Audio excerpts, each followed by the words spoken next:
ایک شخص نے اپنے مسجد کے امام سے کہا کہ مولانا صاحب، میں کل سے مسجد نہیں آؤں گا۔ مولانا نے پوچھا، کیا میں وجہ جان سکتا ہوں؟ اس شخص نے جواب دیا، ہاں کیوں نہیں۔ وجہ دراصل یہ ہے کہ میں جب بھی مسجد میں آتا ہوں تو دیکھتا ہوں کہ کوئی فون پر بات کر رہا ہے، تو کوئی دعا پڑھتے وقت بھی اپنے فون پر میسیجز دیکھ رہا ہے، کہیں کونے میں غیبت ہو رہی ہے، تو کوئی محلے کی خبروں پر تبصرہ کر رہا ہوتا ہے۔ امام صاحب نے وجہ جاننے کے بعد کہا، اگر ہو سکے تو مسجد میں نہ آنے کا اپنا آخری فیصلہ کرنے سے پہلے ایک عمل ضرور کر لو۔ اس شخص نے کہا، ہاں میں بالکل تیار ہوں۔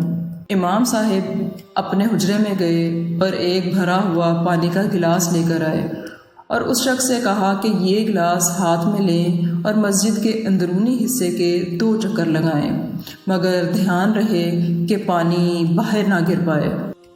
اس شخص نے کہا، قبلہ اس میں کون سی بڑی بات ہے، یہ تو میں آسانی سے انجام دے سکتا ہوں۔ اس نے گلاس لیا اور پوری احتیاط سے مسجد کے 2 چکر لگائے۔ مولانا کے پاس واپس آ کر خوشی سے بتایا کہ ایک قطرہ بھی پانی کا باہر نہیں گرا۔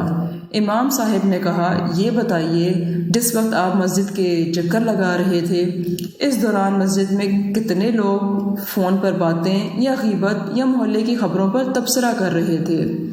اس نے کہا، قبلہ میرا سارا دھیان اسی پر تھا کہ پانی گلاس سے باہر نہ گر جائے، میں نے لوگوں پر توجہ ہی نہیں دی۔ امام صاحب نے کہا، جب آپ مسجد میں آتے ہیں تو اپنا سارا دھیان خدا کی سمت رکھیں۔